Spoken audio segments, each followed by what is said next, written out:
All right. Welcome, everyone. This is the last session, technical session of today. And to start out, I would like to welcome Catherine Druckmann for her talk, Simplifying Generative AI App Development, Standardization Matters. And a little bit about Catherine. Catherine is an open source evangelist at Intel and a longtime advocate for open source and software development and standardization. So Catherine has a deep history in the open source community, having spent over a decade at Linux Foundation contributing to Drupal and hosting popular podcasts like Open at Intel, Floss Weekly, and Reality 2.0. Her passion for open source and its role in shaping technology is evident in everything she does.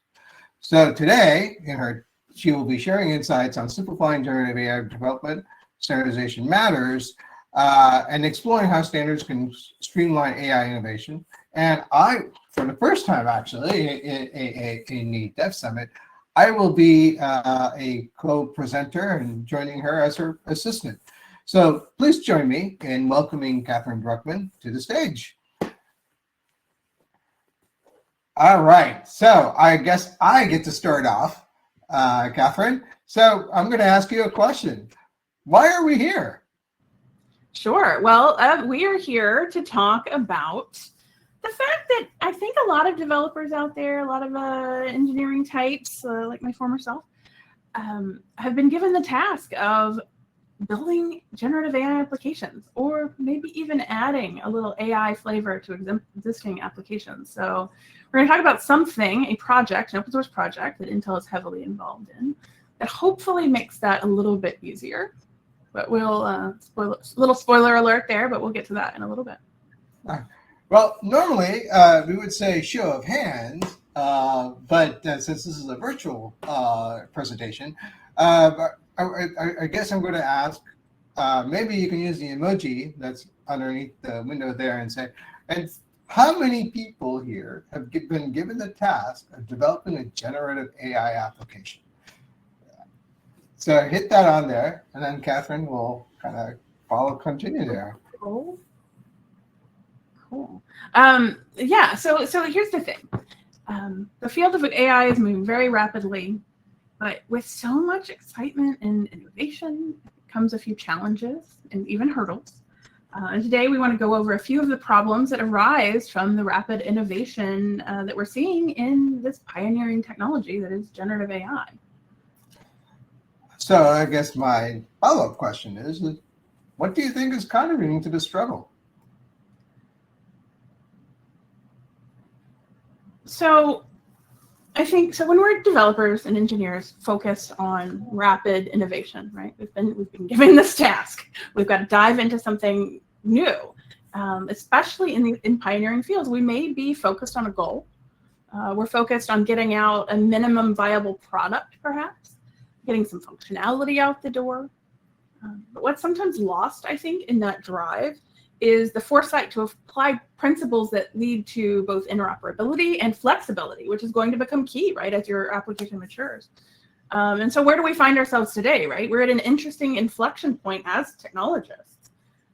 And in emerging fields where best practices and modular architectures have not yet been established, that lack of established best practices and standardization slows down development processes. AI development is kind of like the Wild West right now. Everyone reinventing the wheel, frequently doing that in silos. So what we'd like to see is adoption of community-established standards to smooth and speed up everyone's development workflows. I am very much open source oriented, as Sri mentioned in my introduction, which was lovely, and so is Sri. And this is really the open source way. We come together across developer communities, across companies, and across really the whole software ecosystem to establish the best way and ideally the vendor neutral way.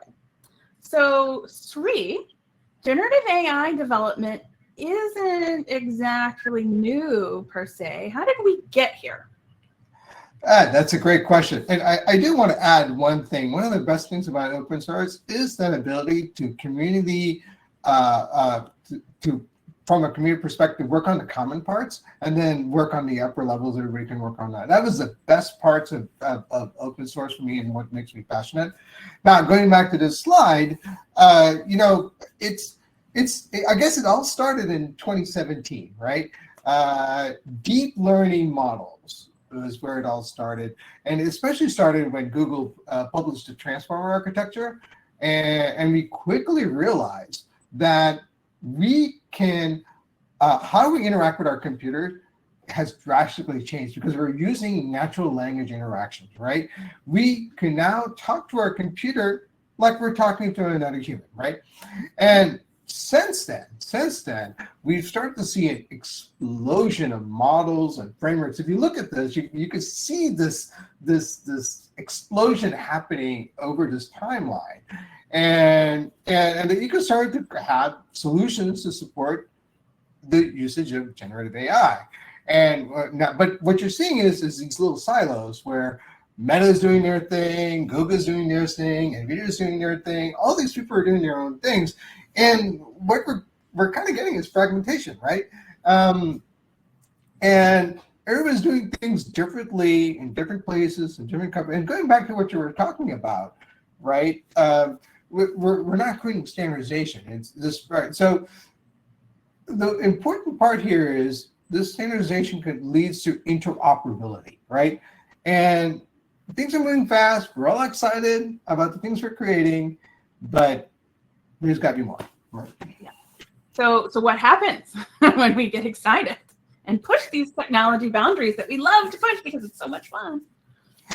Well, as much as we're happy making cool new stuff, we tend to focus on the end goals and then getting there by any means necessary, like just right. But you know, we're constantly reinventing the wheel. You know, it's not open source, right? It's not open source, and at least that's the way I know it and understand it, right? But we are breaking a lot of new ground very quickly, and there are a lot of different options. And the thing is, there are a lot of paths to reach the same goal. And again, when we were pioneers, I keep using that word, I love it.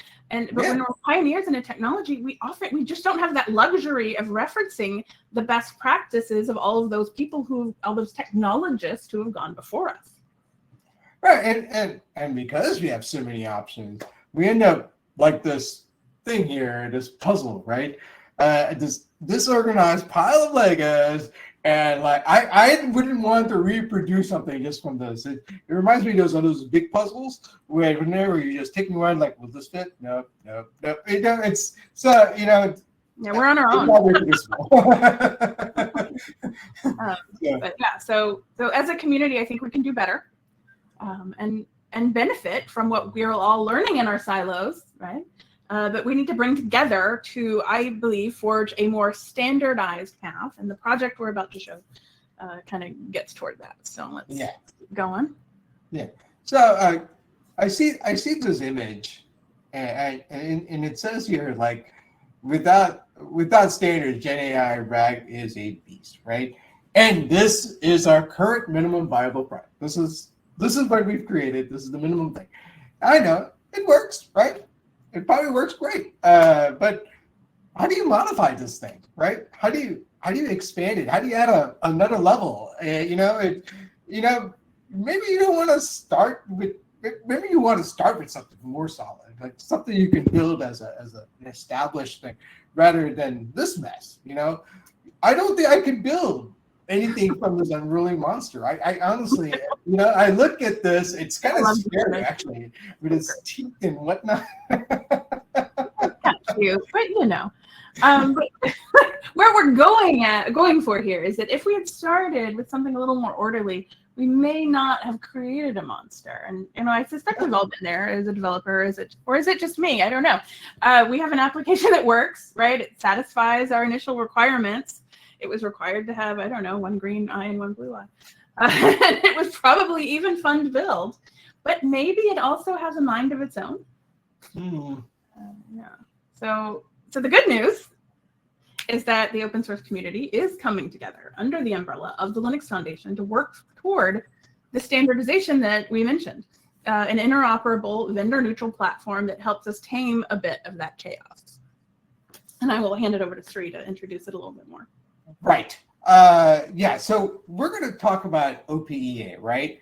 And the idea here is, as enterprise seek to achieve their AI goals, they're looking for something simple, and where the total cost of ownership is in the deployment, right? The infrastructure is an important part of building something. Just, we don't want that one that was in the previous slide, right?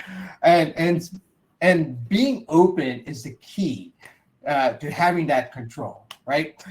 So being open leads to better collaboration. You can have more organized architecture that's going to save you time and effort down the road. So when we deploy generative AI in an enterprise, things can get pretty chaotic, right? And there's all these movements. Remember I was talking about the puzzle? It's the puzzle, right? It's the puzzle. But what if we simplify it, right? By treating everything as building blocks, little separate blocks that you can build together. And by doing that, we can handle and integrate each piece on its own. And that makes the whole thing smoother, right? And that makes deployment easy, the cost of ownership easy. And that's really what OPA is all about, giving us a framework to make generative AI implementation more straightforward and manageable from a deployment to deployment kind of point of view, right?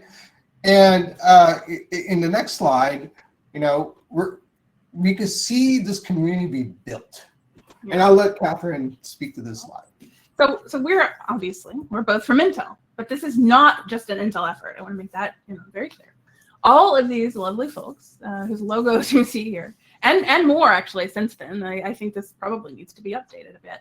But all of these companies have joined us to collaborate on this platform to ensure that interoperability, the best practices and extensibility that we keep mentioning. Why does this matter, right? For a lot of reasons.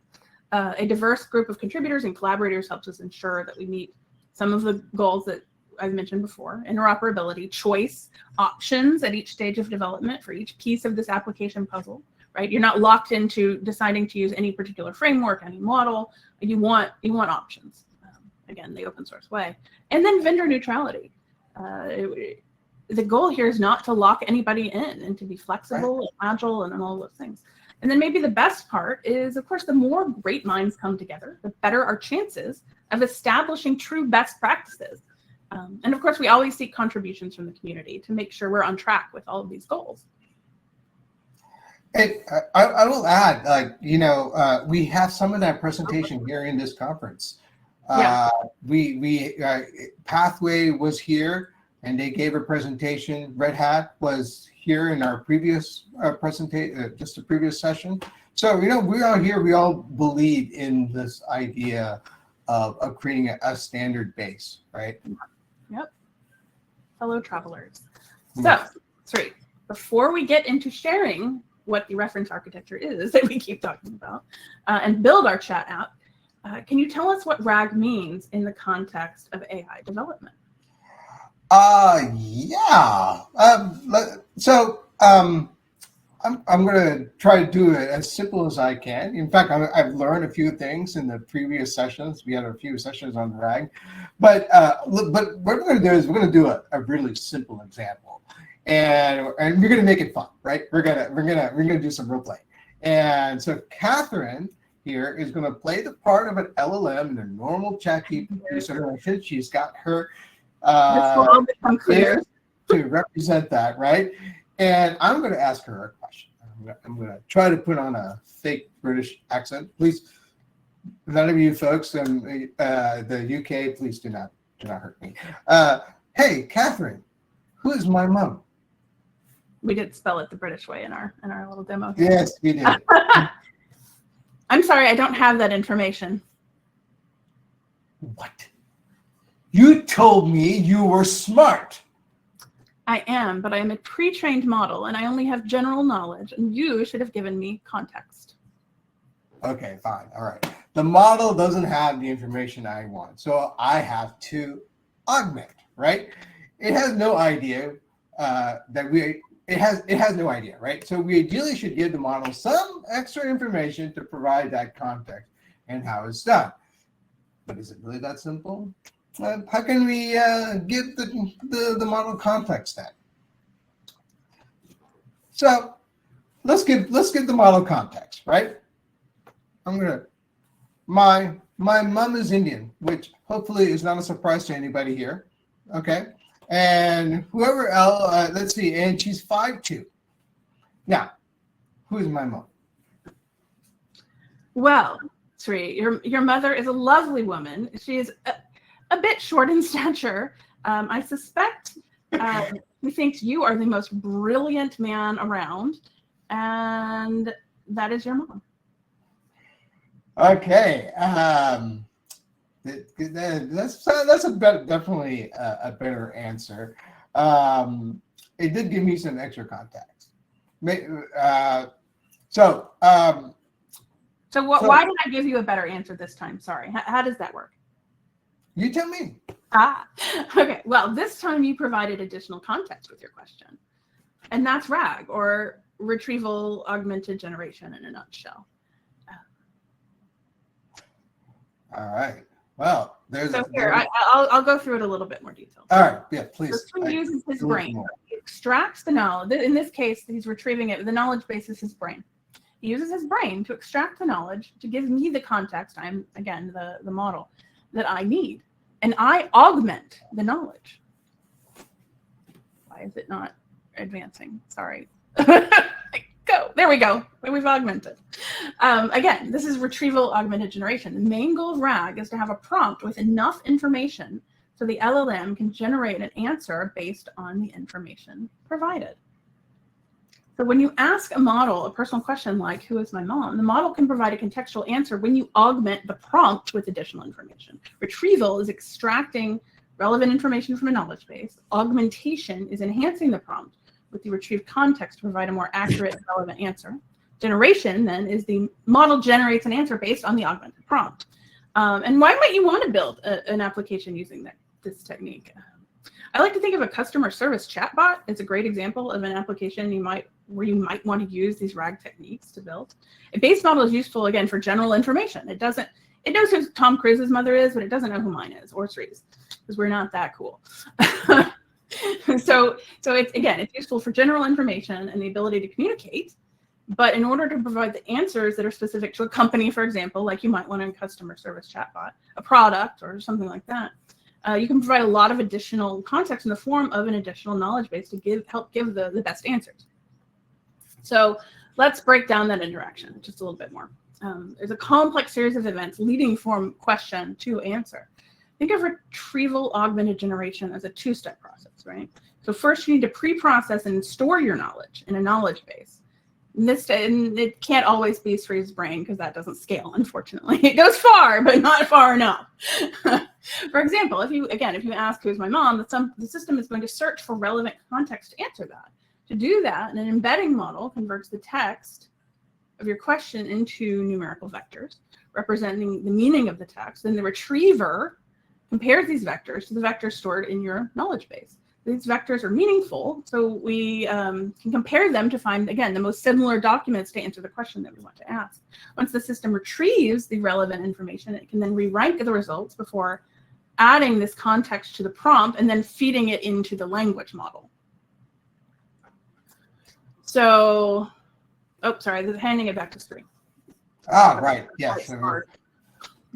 So in this slide, we say lack of standards makes Gen AI extremely complex, and we can guess that this is complicated, but these are just a few, right, of challenges in deploying a simple RAG architecture. But what about the data or the LLMs and the deployment? Maybe we were using Redis as a database, and we want to change and then use something else, right? This is really about taking these components. We were talking about those components, take one out, put that one. Now you're not locked in, right? So if you had that, how difficult will it be if you haven't built your application with that flexibility in mind, right? If you built a model that's like it's all kind of hard edge and you can't move anything, right? How hard would it be? And so And never mind that there are many LLMs to choose from. How do you choose? Which frameworks do you use? And then you need to deploy your application down. And what considerations like hardware efficiency that comes into play. So what's a guardrail do you have to put in place? How do you ensure the accuracy of your results? And then how do all the pieces even work together, right? So in the next slide, I'm going to let Catherine tell us. Here's the big payoff, right? If we start with a stable framework, we can now have this beautiful, solid building instead of our unruly monster. And this is the idea then, again, is to have a solid building as a foundation to build upon. This is the aim of the OPA, or OPIA, depending on how you want to pronounce it, reference architecture, open platform for enterprise AI. All of those Legos that we mentioned before become microservices. And these microservices can be plugged and played and give us a solid foundation. And again, the flexibility, because they are in the division of tasks is distributed into discrete microservices. And these pieces fit together to form a mega service, which we will get to, that works nicely together to interact with the user interface. We'll get to more details. But all of this is scaffolding that's provided by the OPA project, and it leads to more efficient development. So we're going to do a quick demo of what this actually looks like. If you go to the OPA GitHub repo, you can start with a generative AI chat Q&A application, demo application that you can get up to speed, get up and running pretty quickly. So we're going to ask our chatbot a question about an event. Our model, of course, has some knowledge of the event, but it doesn't show any specific details. I'm going to let it run. But again, and this is what you get just out of the box. If you go and run the chat Q&A demo, we will have a link directly to that demo here in a bit with a QR code. So we encourage you to check it out and try to get it running for yourself. We also then have the flexibility to, from this basic starting point, we can add additional context right here via uploading. Oh, it's moving a little quickly, sorry. You can either upload a file or use a link to provide the additional context. We've sent a link to the website for the event, and now we're going to ask the question again.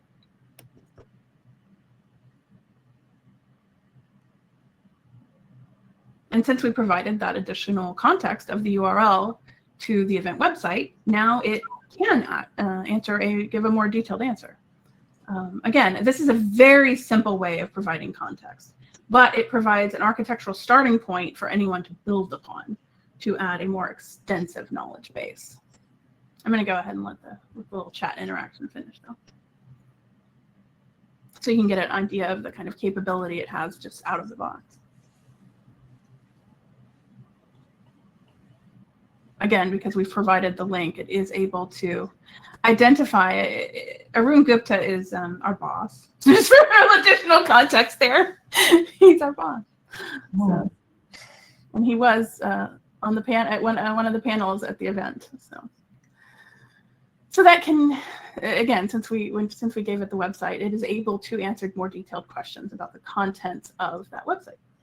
And there we go. That's retrieval augmented generation in action. And this is our chat Q&A application. So this is what's happening behind the scenes of that interaction that we just saw. So we see here in this illustration, each separate microservice is designed to work together to serve various functions in this chat Q&A application. And then again, in this case, we have a user interface and the data supplying it. And then the microservices can point to other services and APIs. We can explore each component a little more, but so let's see, for example, how the embeddings microservice works. This is a Docker image. It's actually, apologies, I believe this one is deprecated. You no longer would use the -TEI, which incidentally refers to Hugging Face. Hugging Face, text embedding inference, I believe.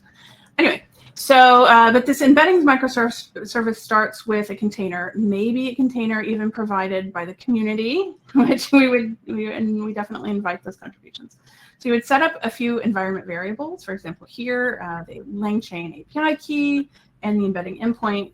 We put that in our compose file, and that gets us off to a good start. So once it's running, you can run curl to that microservice, see it running, and this is the output you should see.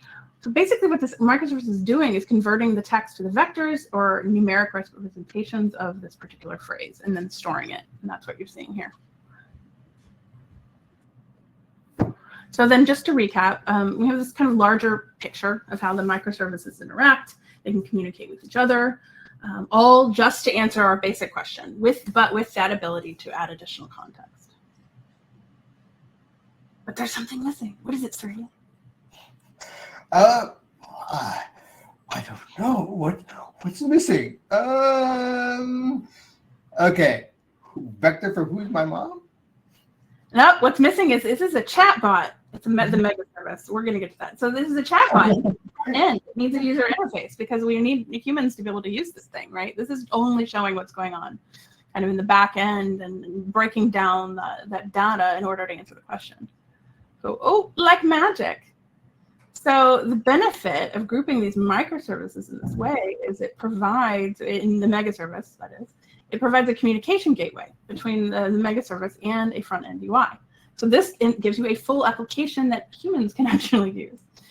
We don't expose these individual microservices to the UI, so it provides that communication channel to the UI and handles communication among the various microservices. Again, this is a reference architecture, and it provides the scaffolding for this out of the box in the demo. And then to quickly show what that looks like, this is actually, we're looking at the screenshot of the repo itself. You literally just set up some environment variables that will, of course, depend on the model that you want to use, other components that you're using, but this is your starting point. And then you run Docker compose, and you are off to the races. So I'll hand it over. Just read. Wow. How you can take it a spin for yourself? Yeah, we would love for you to take this for a spin yourself.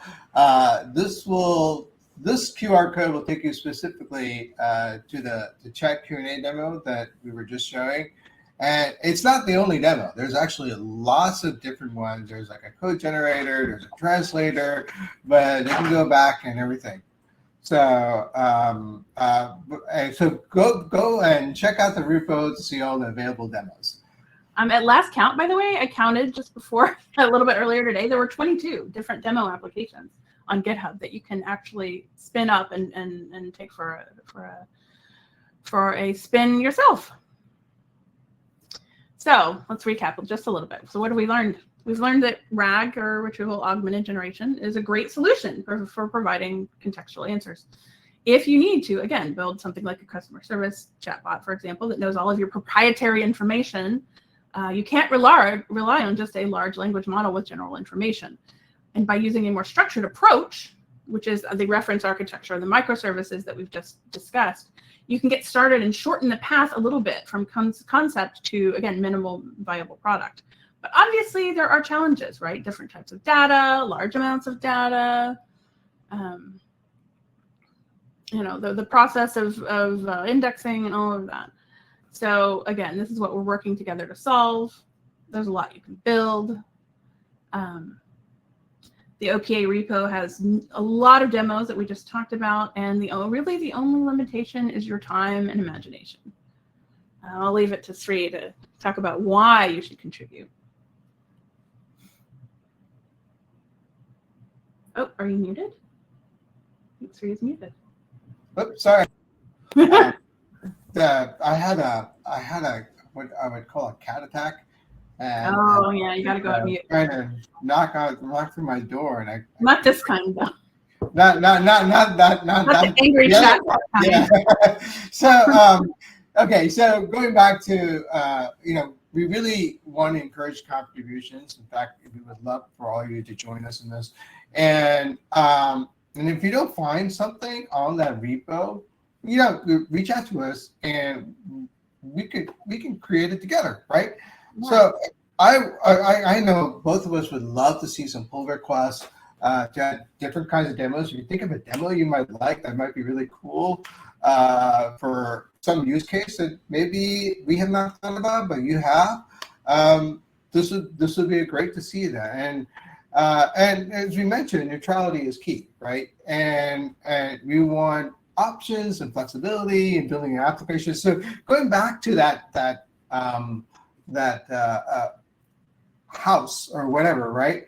We want you to build your own house, right? We want to use the demo, build those things, show us what you have, and share it with the rest of the community so they can also build something on top of that. So this is really what we were talking about at the beginning about open source and standards, where all of us can work on a level plane and then be able to build on top of that, right? So, and here, I think next slide, we have a contribution, huh? So yeah, here's a great example. So if the project does not already support a thing, whatever that thing may be that you want to use as part of your project, this is a great way to add it, right? Here's an example of a contribution. Prediction Guard joined us to add support for their guardrails.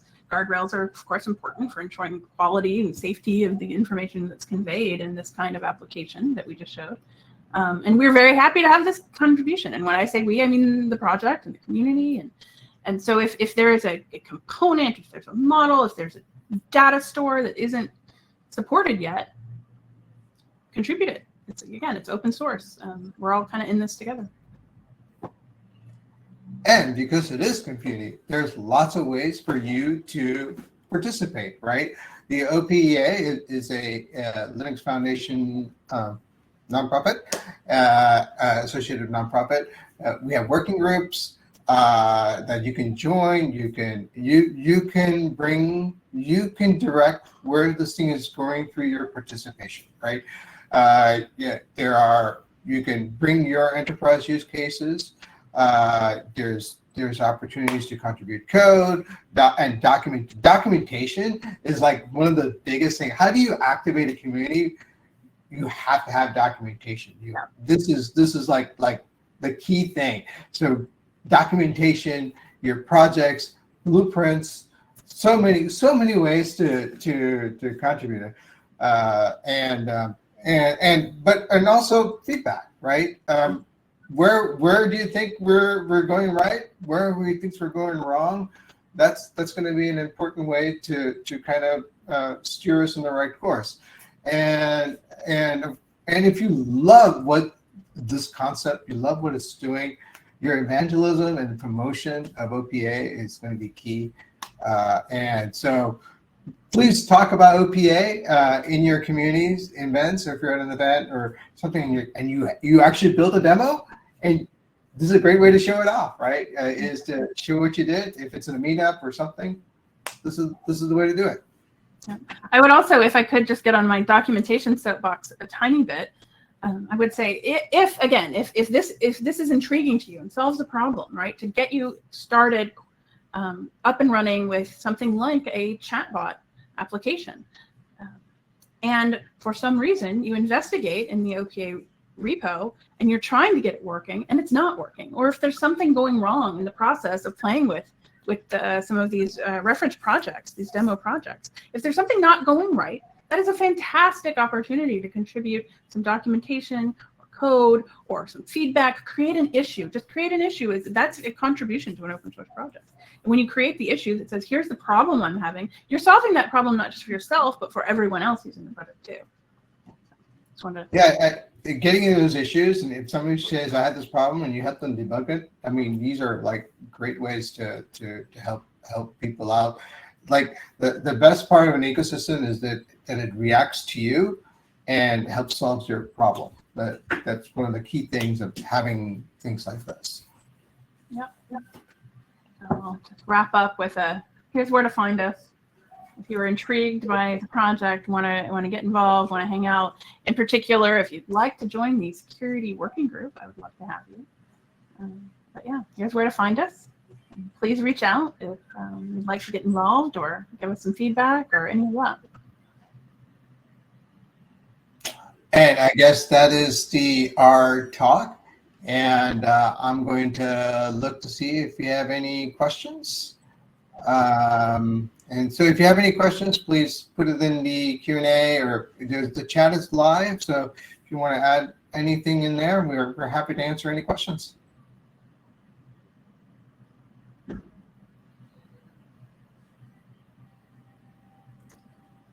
Do you have questions for each other? I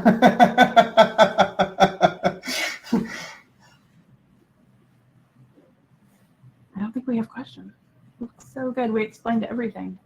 Okay. I would also want to add, I just want to add a little bit of additional context to what the project is. Again, it's a set of reference architectures, and there's a set of demo applications. The chat Q&A that we showed is actually one of the more complex ones. Not everything has the same number of microservices, the same moving parts. So that's something to keep in mind. You know, there are a lot of options, a lot of kind of sandboxes to play with it within the project. Well, I don't see any more questions, so I guess we're done with this session, and now we have one last one that me and Susan will be doing right after the I'm assuming in about 10 minutes. So thank you, Catherine, for coming on stage. Doing this great presentation. And it was fun doing this with you. So I really appreciate you giving me the opportunity to co-present with you. Thank you. Fantastic. Okay, then thanks everyone, and we'll see you for the last session. Have a good time. I'll see you then.